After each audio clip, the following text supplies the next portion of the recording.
그래도 기뻐할 수 있는 이유라는 제목으로 하나님 말씀 함께 나누도록 하겠습니다. 사람이 무엇으로 움직이는가, 무엇 때문에 움직이는가, 이것은 오랫동안 철학자들 뿐만 아니라 많은 사람들의 공통적인 질문이었습니다.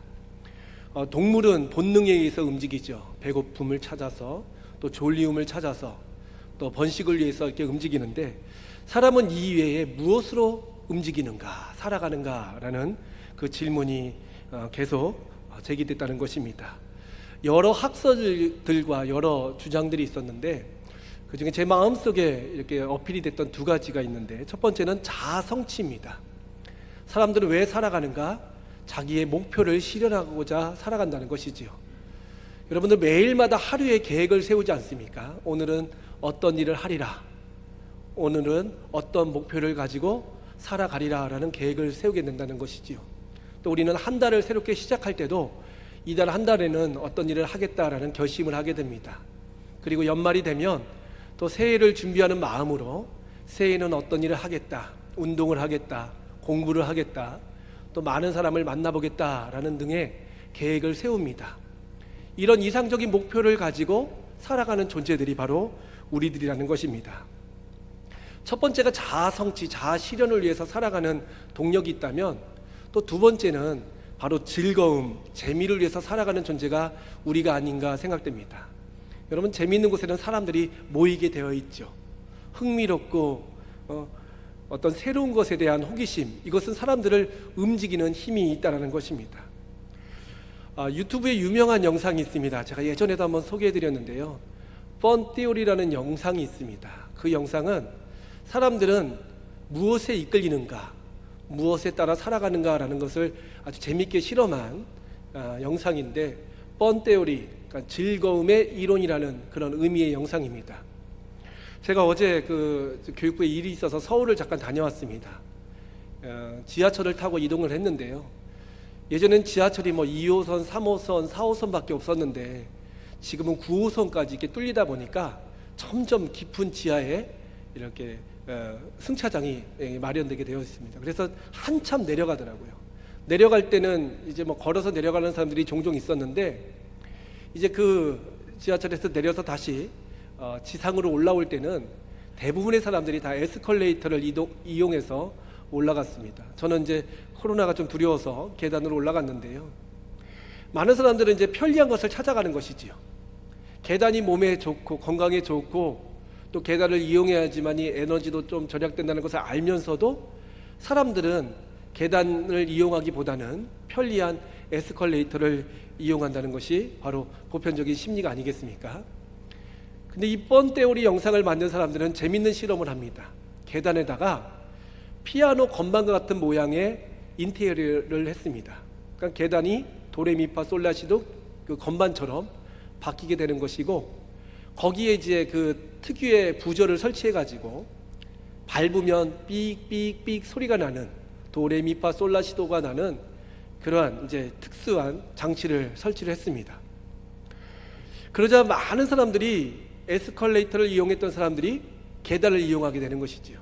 왜냐하면 누를 때마다 소리가 나고, 또 도레미파 솔라시도 이 소리를 통해서 사람들이 흥미를 느끼다 보니까 90% 이상의 에스컬레이터를 이용했는데, 그 건반을 설치하자 한 절반 정도가 이 계단으로 왔다라는 것이 바로 그 실험의 그 취지고 그 목적이었다는 것이죠. 그리고 내려오는 계단에 있어서도 미끄럼틀을 만드니까 사람들이 에스컬레이터를 이용하는 것이 아니라 그 미끄럼틀을 통해서 재미있는 그러한 또 즐거움을 누리고 있다라는 것이 그 사람들의 이야기입니다. 공원에 가면 얼마나 많은 쓰레기들이 있습니까? 캔, 병, 플라스틱 많지 않습니까? 근데 거기 분리수거함에 게임기를 만들어 놓습니다. 그래서 부저가 딱 나면, 불빛이 켜지면 캔을 캔통에 집어넣고, 또 병을 병통에 집어넣고, 플라스틱을 플라스틱에 집어넣으면서 얼마나 빠르게 많은 양을 집어넣느냐에 따라서 그 분리수거통이 게임기로 변해서 제일 높은 점수에 있는 사람들의 명단을 적어놓자 그 공원이 깨끗해졌다라는 것이 바로 그 실험의 취지입니다. 항상 우리는 재미를 찾아 사는 사람들이 있죠. 여러분은 어떻습니까? 재미있는 곳이 있으면 먼 길을 마다하지 않고 많은 비용을 지출하면서 그것을 즐기지 않습니까? 제주도는 좀 덜한데요. 제가 육지에 있을 때는 좀 많은 어떤 집사님들이라든지 권사님들이 식사를 초대하면 가까운 곳에서 먹어도 되는데 굳이 먼 곳으로 가십니다. 심지어는 1시간이 넘는 곳까지 밥집을 찾아간 적이 있습니다. 그 이유는 간단합니다. 밥도 맛있지만 그 식당에 어떤 조형물이 예쁘거나 그 식당에 산책로가 있는 그거 하나 때문에 그 먼 곳을 가는 겁니다. 그래서 갔다가 오면 또 저녁 식사 시간이 될 때도 있었습니다. 그런데도 불구하고 1시간을 들여서 혹은 2시간을 들여서 맛집을 찾아가는 그 심리가 우리 가운데 있다는 것이죠. 또 여러분 수백만 원을 들여가면서 또 많은 날을 투자하면서 여행을 다니지 않습니까? 여행 갔다 와서 몸이 더 건강해진 사람은 없습니다. 다 피곤하고 지치고 음식 때문에 어렵지만 또 다른 여행을 우리는 사모하는 것이죠. 왜냐하면 여행에는 비록 어렵고 힘든 과정도 있지만 즐거움이 더 크기 때문에 그렇지 않겠습니까? 이렇게 맛집을 찾아다니고 사람들을 만나고 여행을 다니는 즐거움, 그것은 우리들 모든 사람들의 아주 보편적인 즐거움의 심리가 아닌가 생각됩니다.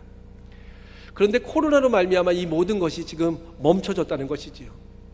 마스크를 껴야지 살아갈 수밖에 없는 이 세상이 되면서 사람들은 점점점 즐거움을 잃어버리고 또 얼굴에는 미소가 사라지고 있는 것 같습니다.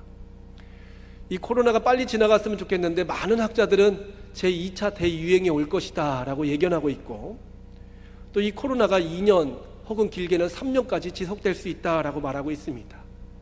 게다가 더 암울한 소식은 이 코로나가 끝난 다음에 더 큰 바이러스의 위협이 있을 수 있다라는 발표도 있습니다. 정말 살맛이 안 나는 세상, 즐거움이 없는 시대가 바로 요즘이 아닌가 생각됩니다. 희망이 보여야 하는데 희망이 보이지 않으면 절망밖에 남지 않는 것이겠지요.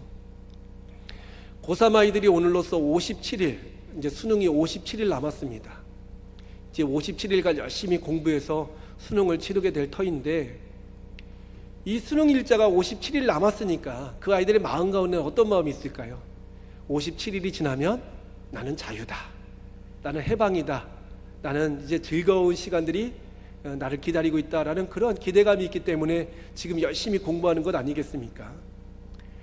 아이들의 시험이 만약에 정해지지 않았다면, 수능이 언제 치러질지 모른다면 아이들은 하루하루 초조할 것이고 공부하다가 지쳐서 나가 떨어지는 아이들도 많이 있을 것입니다.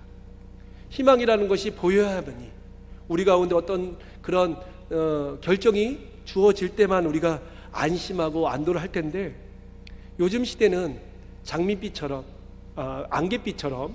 안개처럼 흐리고 어려운 시대가 계속되는 것 같습니다.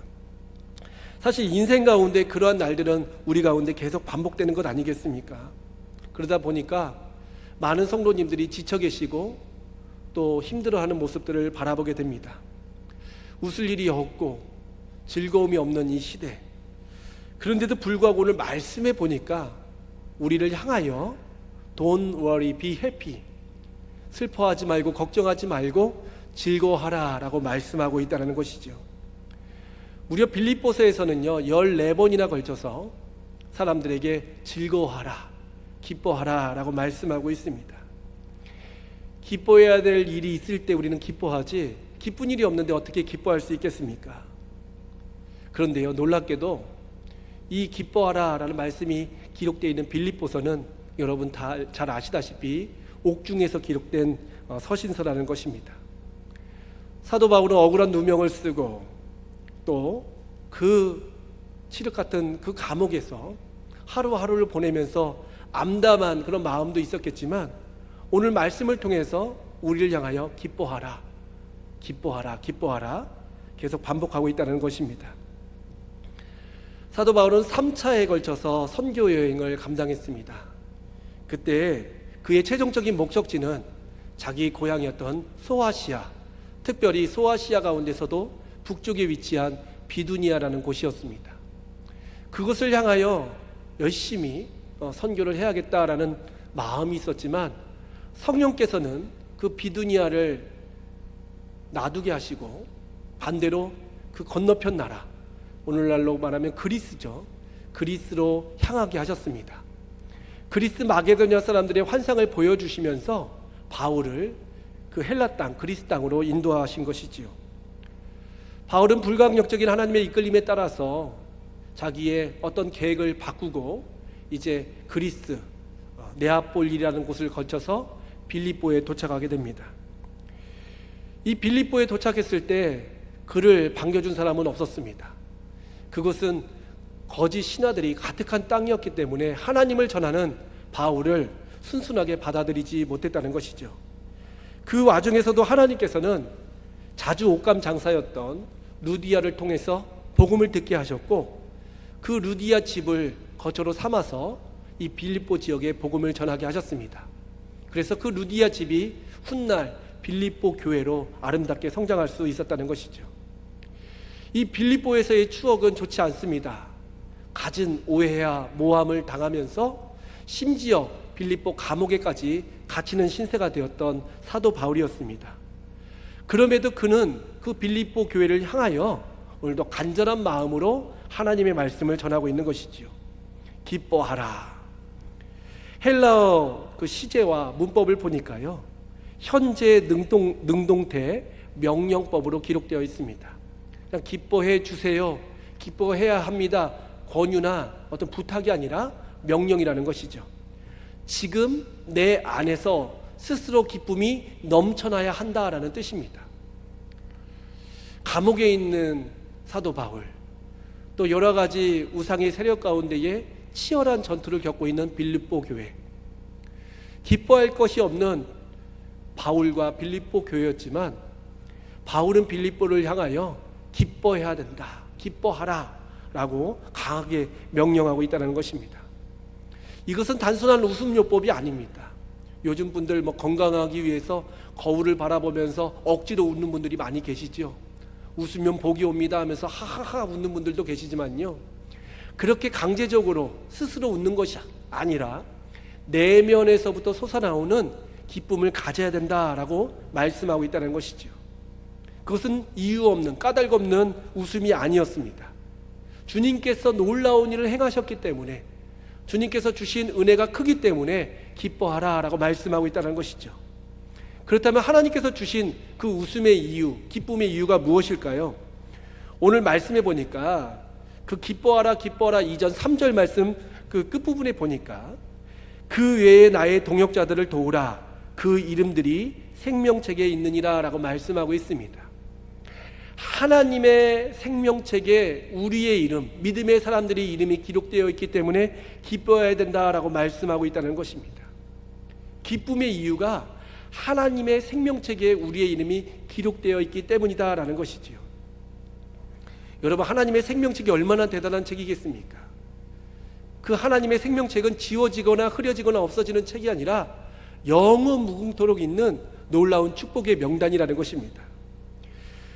지금 이제 그 스웨덴에서는 노벨 화학상 수상자를 발표하고 있습니다.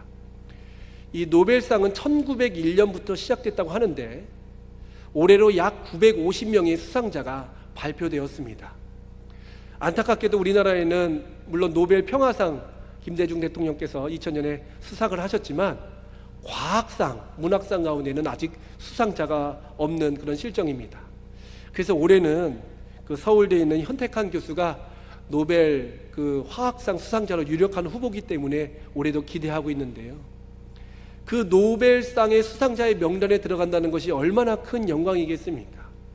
단지 그 메달 하나, 상금 10억 원이 대단해서가 아니라 그 노벨상 수상자 명단에 들어가는 것은 우리나라뿐만 아니라 전 세계적으로 아주 영광스러운 그런 일이기 때문 아니겠습니까?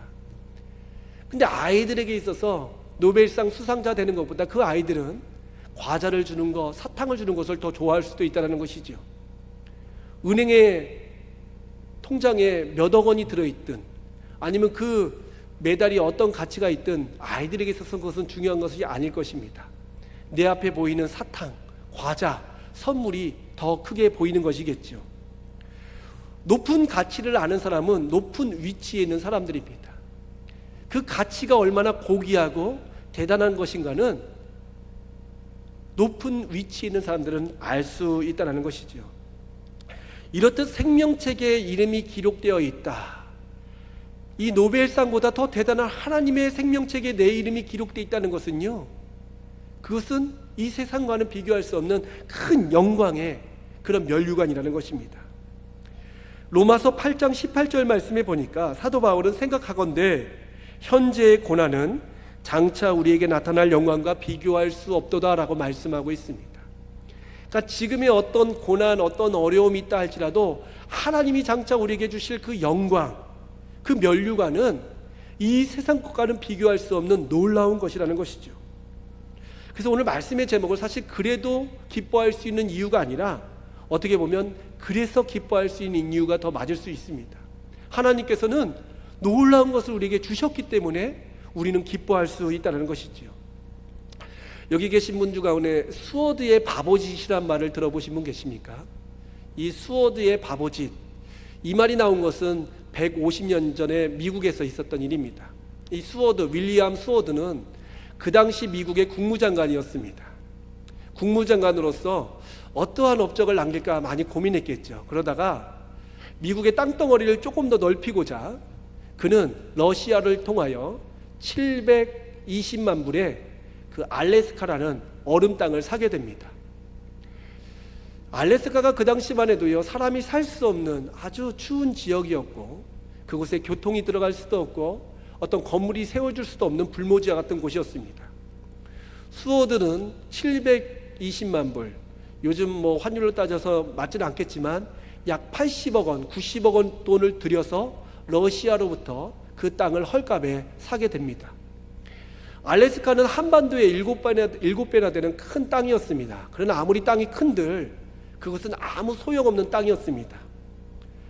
그러자 미국의 언론들은 수어드의 그런 행위를 보면서 바보짓이었다, 수어드의 바보짓, 수어드의 무능, 수어드의 경솔, 수어드는 북극곰과 같다라는 표현을 쓰면서 수어드가 했던 그런 행동에 대해서 맹비난을 했습니다.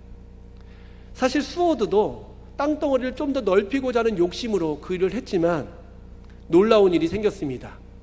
30년이 지난 1896년에 그곳에서 금맥이 발견된 것입니다. 엄청난 사람들이 그 금광을 발견하고서 그곳으로 몰리기 시작했습니다. 이때부터 캐나다와 국경 분쟁이 일어나기 시작했던 것입니다.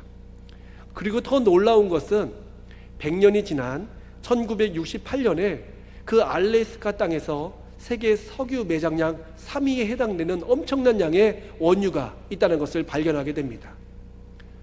단돈이라 표현하기는 그렇지만 720만 불로 산 땅이 상상할 수 없는 가치로 불어나게 된 것이지요.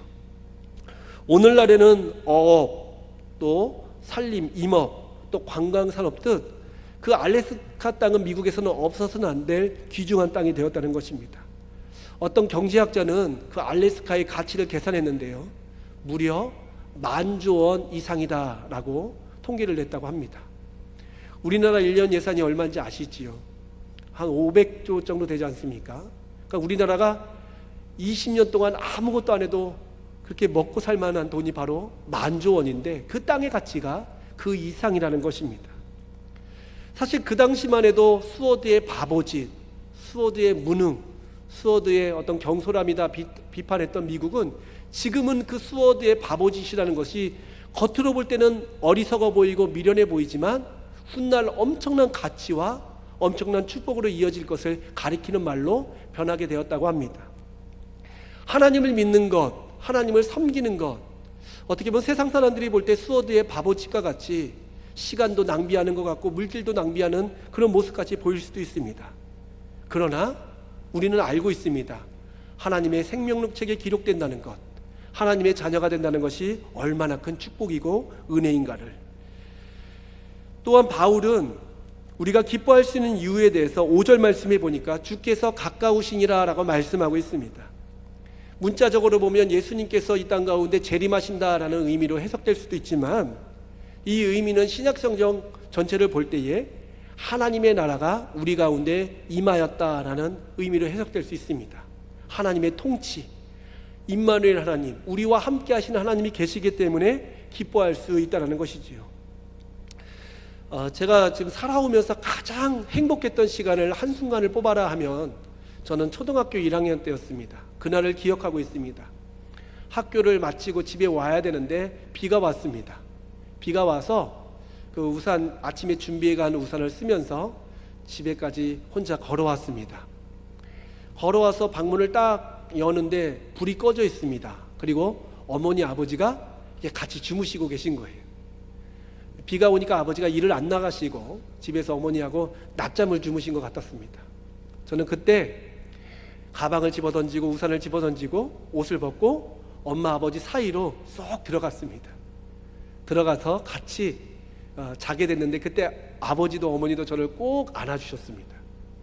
그때 그 기억이 지금까지도 아주 생생하게 남아 있습니다. 그 품이 얼마나 따뜻한지. 어머니가 향수를 뿌린 것도 아니고 집이 절대 좋은 집도 아니었습니다. 그런데 어머니의 채취, 아버지의 체온이 느껴지면서 그것은 마치 저에게서 천국과 같은 곳이었다는 것이죠. 그래서 제가 그 기억이 있어서 저희 아이들을 가끔 이렇게 잘 때 오며 꼭 안아줍니다. 근데 아이들도 그 느낌을 좀 받았으면 좋겠는데 아이들은 아빠 냄새나 그러면서 떠나는 아이들도 있고 아빠 더워 답답해 하면서 나가는 아이들도 있더라고요. 근데 아무튼 저는 그 품이 지금도 너무너무 좋은 품으로 기억되어 있습니다. 우리가 기뻐할 수 있는 이유는 하나님이 우리와 함께 하시기 때문 아니겠습니까? 단지 하나님께서 우리에게 축복만 주시고 떠난 존재라면 우리는 외롭고 힘든 인생을 살아갈 수밖에 없겠지만 하나님은 지금도 우리와 함께 하시며 우리의 모든 아픔과 상처와 어려움을 다 아시면서 지금도 품어주고 계시다는 것이죠. 여러분, 추석 명절에 자녀들을 만나셨습니까? 아니면 형제들을 만나셨습니까? 집에 반가운 손님이 오면 굳이 그분이 뭔가를 대단한 선물을 안 가지고 왔다 할지라도 같이 있음으로 인하여 얻는 즐거움이 너무 크다는 것입니다. 단지 김치, 깍두기 하나를 갖다 놓고도 같이 밥 먹을 수 있는 턱없는 그런 관계라면 더 좋겠지요. 밤새도록 이야기하면서 얼마나 큰 기쁨과 은혜를 경험하겠습니까? 하나님은 우리의 모든 연약함을 아시면서 우리의 모든 필요를 다 아시면서 오신 분이시기 때문에 하나님이 우리와 함께 하신다는 그 사실 한 가지만 우리가 깨닫는데도 기뻐하고 감사할 수 있다는 것이죠. 비록 내 주변에 많은 사람들이 코로나 때문에 가까이 올 수 없다 할지라도, 비록 내가 자유롭게 사람들을 만나고 교제할 수 없다 할지라도 하나님께서 내 안에 거하시며 하나님께서 우리의 품을 꼭 안아주고 계시다는 것을 우리가 느낀다면 그것보다 더 큰 기쁨이 어디 있겠습니까? 근데 문제는 바로 무엇입니까? 이런 기쁨을 빼앗는 것이 있다는 것이지요. 그것은 바로 오늘 말씀에 기록되어 있듯이 염려라는 존재입니다. 이 염려가 찾아오면요, 우리가 가지고 있는 모든 기쁨이 사라지게 됩니다. 왜냐하면 우리에게 있어서 생명책도 안 보이고 하나님도 안 보이기 때문입니다. 하나님이 내 옆에 계시다는 것을 내가 확인할 수만 있다면 얼마나 큰 기쁨이 있겠습니까마는 하나님도 눈에 안 보이고 우리의 이름이 기록되어 있다는 생명책도 우리는 바라볼 수 없지요. 그렇기 때문에 우리의 심령 가운데 점점점 염려가 생기는 것입니다. 하나님을 믿는다고 하지만 염려가 찾아오게 되어 있다는 것이지요. 근데 이 염려는 우리가 가지고 있는 모든 기쁨을 사라지게 만듭니다. 그래서 염려가 많으신 분들을 보면요, 얼굴에 기쁨이 없습니다. 감사가 없고 또 만족이 없다라는 것이죠. 오늘 사랑하는 성도님들, 마음 가운데 있는 가장 큰 염려는 무엇입니까? 혹시 물질이십니까? 건강이십니까? 자녀이십니까? 아니면 다른 사람과의 관계이십니까? 돌이켜보면요, 이 염려가 우리에게 주는 것은 하나도 없다는 것이죠. 오히려 이 염려로 말미암아 우리의 삶은 더욱더 피폐해지고 더욱더 큰 늪으로, 재앙으로 빠질 수밖에 없다는 것입니다. 우리가 생각과 계산은 해야겠지만요, 이 염려의 늪에 빠지면 우리의 인생은 무너질 수밖에 없다는 것입니다. 그래서 주님은 이 염려를 없앨 수 있는, 우리의 기쁨을 빼앗는 이 염려를 없앨 수 있는 방법을 오늘 말씀하고 계신데, 그것은 바로 기도라는 것이죠. 아무것도 염려하지 말고 오직 모든 일에 기도와 간구로 너희 구할 것을 감사함으로 하나님께 아뢰라. 그리하면 모든 지각에 뛰어난 하나님의 평강이 그리스도 예수 안에서 너희의 마음과 생각을 지켜주시리라라고 말씀하고 있습니다. 결국 기도를 통하여 주님 앞에 나아갈 때, 주님, 나의 삶을 억누르고 있는 모든 문제, 모든 염려, 모든 걱정을 가져가 주옵소서 간절히 기도할 때에 하나님은 우리 마음 가운데 있는 염려를 사라지게 해주시고 놀라운 평안, 그로 말미암아 놀라운 기쁨과 즐거움을 주신다는 것입니다. 정말 웃음이 사라지는 시대입니다. 걱정거리가 얼마나 많은 시대인지 모릅니다. 매일마다 아침마다 우리 가운데 찾아오는 것은 감사와 찬양보다는 염려와 걱정이 더 크지 않습니까? 오늘 하루를 어떻게 살아가야 될지, 남은 이 한 해를 어떻게 살아가야 될지, 앞으로 우리의 인생을 어떻게 살아가야 될지 걱정과 염려가 큰 상황이 바로 우리의 모습인 것 같습니다. 그러나 주님은 뭐라고 말씀하시냐면 염려하지 말라는 거예요. 네가 염려함으로 그 길을 한자나 더 할 수 있겠느냐, 네가 염려함으로 어떻게 너의 인생을 풀어갈 수 있겠느냐, 주님 말씀하고 계시다는 것이죠. 염려하지 말고 기도하라.